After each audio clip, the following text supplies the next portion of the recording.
All right, hello and welcome to today's episode where we're going to talk about choosing recovery versus trying to recover.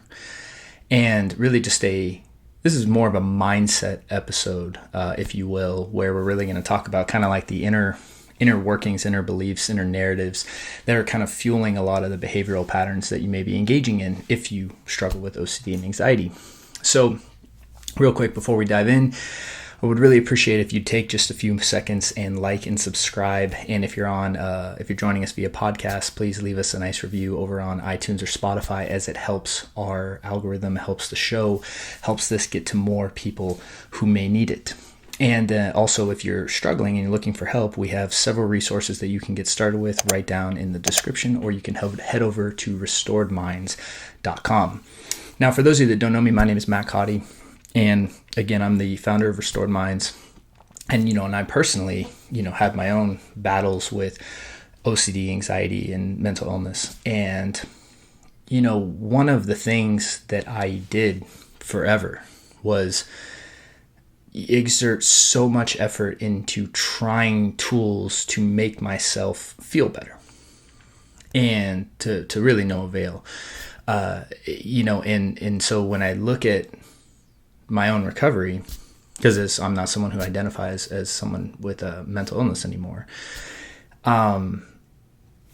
Really what I've come to believe and come to really, hold as a conviction is recovery is a choice. Now, that obviously a lot of people are taken back by that, even offended by that statement when they first hear it, because if recovery is a choice, then it means that, being stuck in these loops of OCD and anxiety is a choice as well. And you're like, well, I would never choose that. And, I'm not trying to suggest that you're consciously choosing to be stuck in these loops and to suffer. What happens is for most of us is that we're choosing to stay in the loop by engaging in habits that are keeping that loop going. Right. And primarily because we're trying to solve the wrong problem.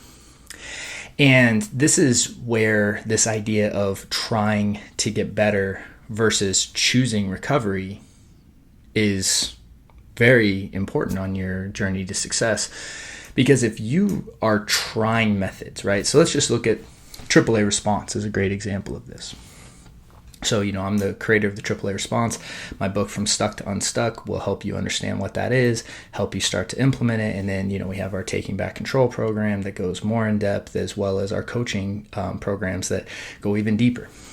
So this is a really good example, though, is what a lot of people do is they just bounce from method to method to book, podcast to podcast. YouTube channel to YouTube channel, looking for this secret technique that they can start quote unquote trying that will ultimately help them get rid of generally their thoughts and feelings. Is usually what people are trying to do, is get rid of their thoughts, get rid of their feelings. And the issue with that is that act itself is a compulsion. It's a safety behavior. It's validating that these thoughts and feelings are dangerous and something that you need to get rid of.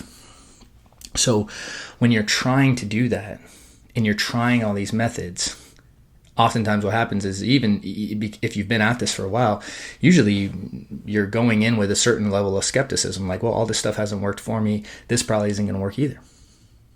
And then lo and behold, it doesn't, because what recovery is about is not trying to get rid of your thoughts and feelings. If you are working at this from that angle, it is wildly unlikely that you're going to be successful. I have yet to meet someone, I should say, that has been successful with this approach. Now, when you think about trying, when you say, hey, I'm going to try this, right? A lot of times you're already kind of setting yourself up for failure. If we're really honest, when you really are going to go do something, you never use the word try, right? It's like, think about all the times we say the word try. Like, I'm going to try this new diet, right? It's kind of like I'm going to dabble my feet in the water a little bit with it and see how it goes. That's really the attitude of trying. It's like, imagine if you brought that language into something like really important for your while. Like, hey, I'm going to try parenting for a little while, see how it goes. I'm going to try to be a good dad, good husband, good father, wife, whatever role you have in life, right? I'm going to try. It's like there's already a level of doubt, uncertainty, and skepticism that you can't do it, and you really are kind of opening the door for not being successful. So when someone's like, I'm going to try ERP, or I'm going to try, whatever it is that they're going to try when it comes to this meditation, a lot of times it's not only are they trying it in the wrong context, trying to get rid of things that we're not really trying to get rid of, but a lot of times they're opening the door not to be successful, and so that they can ultimately blame the tool itself as the thing that didn't work. Okay.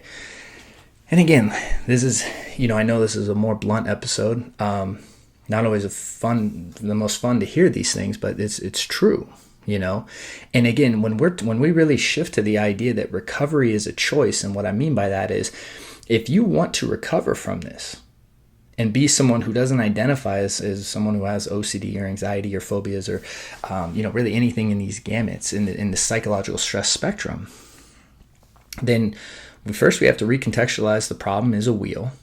The wheel gets our nervous system stuck in the sympathetic state or fight or flight, which feeds more thoughts, which feeds more anxiety, which feeds more behaviors, and that wheel just spins. Faster that wheel spins, the more chaotic our life becomes, right? Like what the true disorder of anxiety itself is not a disorder. It creates disorder in our life when we are not handling it correctly. We're not doing what we need to be doing. So the way we break the wheel is by engaging in no safety behaviors, right? No safety behaviors, no compulsions. That's the way you break the wheel. That's not hypothetical. It's not like that might work for you. That is what works. Is a mathematical equation, right? It's like if you don't do safety behaviors, that wheel cannot spin. If you don't do compulsions, that OCD wheel cannot exist. That's really what, it's so important to understand that this will work for you too. That you're not an exception to this rule. Now, what happens, most of the time is that even when someone does get out, because they're habitually so engaged in trying to get rid of their thoughts and feelings, oftentimes they fall back into the wheel. That's okay. But again, you can still break out of it. It's by understanding that the way we break the wheel is by not engaging in behaviors. That's it. That's the only measuring stick that we're using, And so when I say choose recovery, you have a conscious decision to make. No one is making you you don't have to engage in these compulsions. I think that's the first part, is to really acknowledge if I know that this wheel breaks if I don't do behaviors, and I have a choice on whether or not to engage in the behaviors, then I am choosing whether or not to engage in them. Now, you might stop the behaviors and you might still be experiencing a whole bunch of thoughts and a whole bunch of uncomfortable feelings. That's okay. That's part of being human. But what won't happen is that wheel won't spin. So this episode today, the point I'm trying to drive home, the point I want you to take away, is that you can choose recovery starting right now. It is a constant choice. It is a daily choice, in fact. I could very easily say, hey, you know what? I'm going to go start engaging in compulsions again. And if I do it long enough, that wheel could spin and totally consume my life, right? But again, I can also say, hey, you know what? No, I'm choosing recovery today. I'm not going to engage in safety behaviors, mental or physical, right? And even though my mind might be going a little fast, or I might be having some random thoughts, or I might feel a little anxious today, it's like my goal, my only thing that I'm focusing on is no behaviors, because that's what I can choose. That's what I can control. That's the only thing I can control. And by breaking the wheel at that point, I know it just can't spin. And that's what choosing recovery is saying, okay, this is what my mind's doing. This is how I feel right now. My focus is no behaviors. Always. This is my only focus. And by doing that, In doing it, what happens is the nervous system begins to learn that like I'm not in danger. So the nervous system starts to calm down, starts to shift from the sympathetic to the parasympathetic. The more you're in the parasympathetic, the more your mind's not going to be creating all this stuff, and you're not going to be experiencing all these feelings, because your brain and nervous system are in congruent alignment that you're safe. When you're engaging in the safety behaviors, you're validating that you're in danger. Therefore, it perpetuates. And so when it comes to like the inner workings of the beliefs, right? And I talk a lot about in TBC with belief structures, because belief structures ultimately are what create our behavioral patterns. And obviously influence the way we think. When you see that if you're trying to recover and you're trying to take these skills and implement them from the place of I'm going to try it, you're gonna run into a lot of challenges. I'm gonna be very transparent about that. Versus when you really take a tool like the AAA response and implement it with its true intention of what it's designed to do, which is eliminate all safety behaviors. Right? That's the whole philosophy of the AAA response. And especially implementing it from a higher level of consciousness, like we talk about in chapter 6.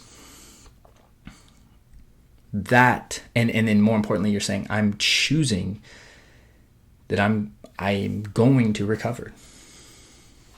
I'm making that decision for it to happen. Not I'm going to try. I'm deciding.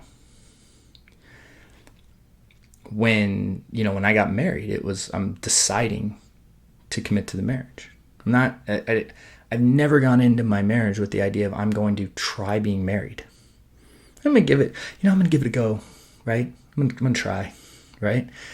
Or same with being a father. Like, I'm not going into parenthood with like, well, try it, see how it goes. It's like I make the conscious decision, like this is what I'm doing. Full commitment. That's the shift that's needed to be successful. At least one of them, major one. So hope this episode was helpful for you. And I hope today, you can start deciding, like you can make the decision. You can make it right now for a fact. It's like, hey, this is the new direction that I'm going.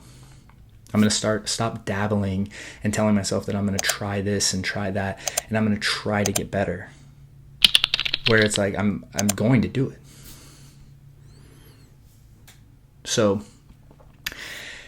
that's all I wanted to share today. And with that, again, I hope you guys have a great week, and I hope you're enjoying your summer wherever you are, or whenever you're listening to this. And with that, I look forward to seeing you on the next episode. And if you have any questions that you'd like me to consider for future episodes, we have a little form, a link down in the notes as well. You can submit that because it gives us just some ideas of what kind of information you're looking for, guidance that we can then offer on the show. So thank you so much. Wish you guys a great week, and I'll see you on the next episode. Hey there. So if you enjoyed that video, we've linked up a few more videos that we think you'd find helpful as well. And if you have found this helpful, we'd really appreciate your support by liking and subscribing. And if you're looking for help and guidance, please check out restoredminds.com, as we have several options for you to get started. See you guys soon.